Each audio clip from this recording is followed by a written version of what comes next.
नमस्कार दर्शकों, स्वागत है आप सभी का हमारे चैनल पर। दर्शकों, जब से सीए हमारे देश में लागू हुआ है तब से कुछ लोगों के बीच तो खुशी बहुत है और बहुत से लोग हैं जो नाराज़ भी हैं और उल्टी सीधी बातें करना, ऊट पटांग बयान देना मीडिया में, ये लगातार तब से जारी है। अब जब सीए लागू हुआ उसके बाद से माननीय सर्वोच्च न्यायालय में कुछ याचिकाएं भी लगा दी गई। इसलिए लगाई गई कि ये जो सीए लाया गया है, सीए कानून जो लागू किया गया है, ये गलत लागू किया गया है, इसको लागू नहीं करना चाहिए और इस पर रोक लगाई जानी चाहिए। यानी कि अगर कहें कि जो लोग इसका विरोध कर रहे हैं तो वो ये चाहते हैं कि जो हिंदू शरणार्थी हमारे देश में आए और रह रहे हैं उनको भारत की नागरिकता नहीं मिलेगी या नहीं मिलेगी, और उनका सीधा सीधा जो अटैक है वो सीधे सीधे हिंदुत्व पे ही है। क्योंकि सरकार ने जो सीए कानून बनाया है उसमें यही कहा है कि भाई पाकिस्तान, बांग्लादेश और अफ़गानिस्तान, ये 3 देश ऐसे हैं जहाँ पे हिंदू अल्पसंख्यक हैं और वहाँ से जो हमारे देश में आए हैं शरणार्थी के रूप में, तो उनको देश की नागरिकता देना भारत देश का ही काम है। और उसी लिहाज से ये सिटीजनशिप अमेंडमेंट एक्ट सरकार लेके आई है। लेकिन इस पे ऑनरेबल सुप्रीम कोर्ट ने भी अपना फ़िलहाल एक डिसीजन दिया है और वो डिसीजन क्या है ये हम आपको आगे बताएंगे और बताएंगे कि कौन कौन से लोगों ने क्या क्या कहा है और क्यों कहा है।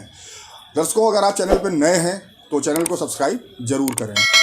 तो दोस्तों, 2019 में जब सीए का कानून लाया गया, हम सभी जानते हैं कि उस समय भी खूब ज़ोर शोर से इसका विरोध किया गया और जगह जगह प्रोटेक्शन भी हुए, चाहे वो दिल्ली का शाहीन बाग रहा हो, चाहे वो लखनऊ का घंटा घर रहा हो, हर जगह इसके विरोध में प्रोटेस्ट किया गया।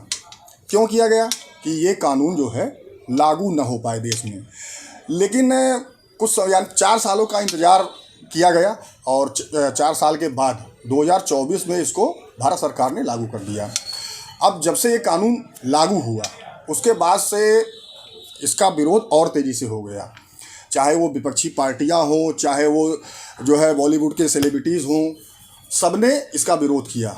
अब दिल्ली के जो मुख्यमंत्री हैं अरविंद केजरीवाल जी, उन्होंने बाकायदा मीडिया में आके कहा कि जो शरणार्थी हैं उनके बारे में कहा कि चोर उचक्के और जो है बलात्कारी और बहुत सी चीज़ें उन्होंने कही कि इनको नागरिकता अगर दी जाएगी तो ये हमारे देश के संसाधनों में जो है हिस्सा बटाएंगे, तो हमारे देश के लोग क्या करेंगे। तो सवाल ये है कि बांग्लादेश से जो चोरी छिपे घुसपैठ हुई, आखिर उसको भी तो कहीं ना कहीं हमारे देश के इन्हीं नेताओं ने जो है राशन कार्ड बनवा दिया, आधार कार्ड बनवा दिया, वोटर आईडी कार्ड बनवा दिया। तो उनके बारे में नहीं कोई बोल रहा है। बोल ये रहा है कि जो हिंदू शरणार्थी पाकिस्तान, बांग्लादेश, अफ़गानिस्तान से भारत आए शरण लेने के लिए, भाई आज़ादी के बाद जब देश का बंटवारा हुआ तो कुछ लोग, कुछ हिंदू पाकिस्तान भी चले गए थे और वहाँ से फिर उनके ऊपर जो प्रताड़ना शुरू हुई तो वो भाग भाग के वापस भारत आने लगे।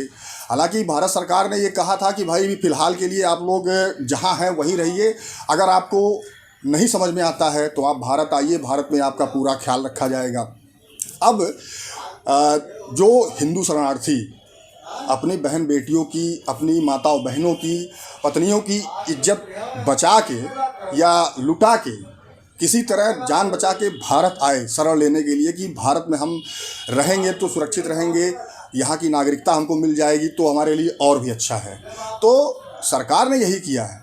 ये जो 3 देश हैं, भारत, अफ़गानिस्तान, पाकिस्तान और बांग्लादेश, यहाँ पे मुसलमान जो है वो बहुसंख्यक हैं, हिंदू अल्पसंख्यक है, इसलिए हिंदू अल्पसंख्यकों की ही बात की गई है। यानी कि हिंदू हों, बौद्ध हों, सिख हों, ईसाई हों, पारसी हों, जैन हों, ये इन जो 3 देश हैं इसमें अल्पसंख्यक थे, इसलिए इन लोगों को इसमें शामिल किया गया। इसका विरोध सिर्फ इसलिए हो रहा है और ज़बरदस्त विरोध हो रहा है कि इसमें मुसलमानों को नागरिकता क्यों नहीं दी जा रही है।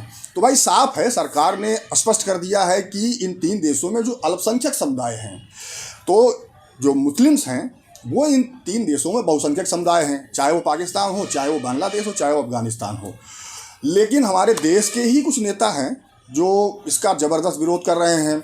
अब जब ये लागू हुआ तो लागू होने के बाद ऑनरेबल सुप्रीम कोर्ट के समक्ष 20 याचिकाएं सिर्फ इसलिए लाई गई कि ये जो सीएए का कानून है इस पर तत्काल रोक लगा दी जाए।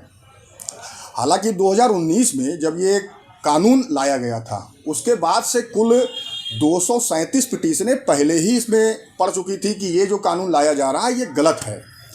और ऑनरेबल सुप्रीम कोर्ट के समक्ष कपिल सिब्बल और इंदिरा जयसिंह जैसे बड़े अधिवक्ता, बड़े वकील खड़े हुए सिर्फ इसलिए कि सीए का कानून जो लाया गया इस पर रोक लगा दी जाए।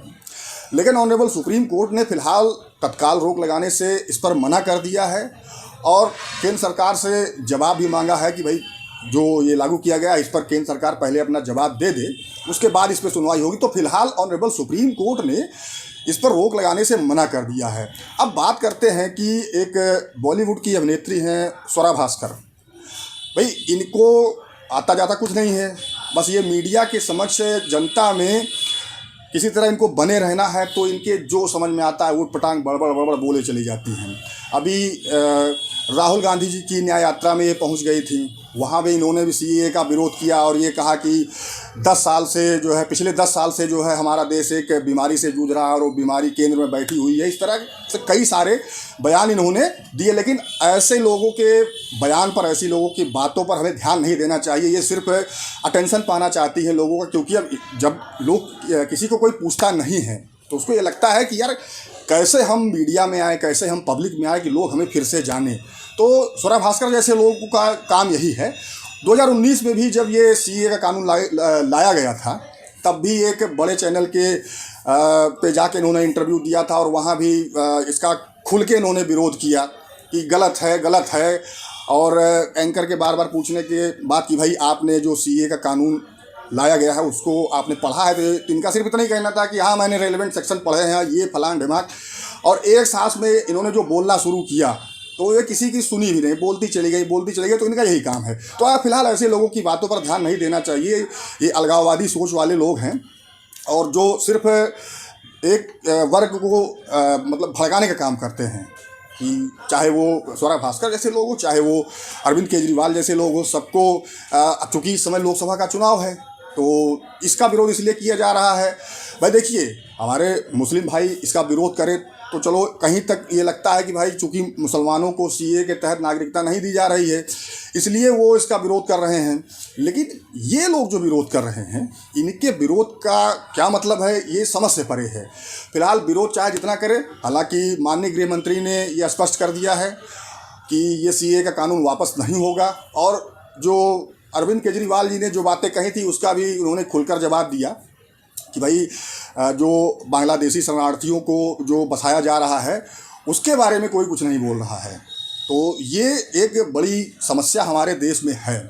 फिलहाल जो भी है, चाहे वो विरोध करे या जो भी है, लेकिन सरकार ने स्पष्ट कर दिया है कि सीए का कानून वापस नहीं होगा।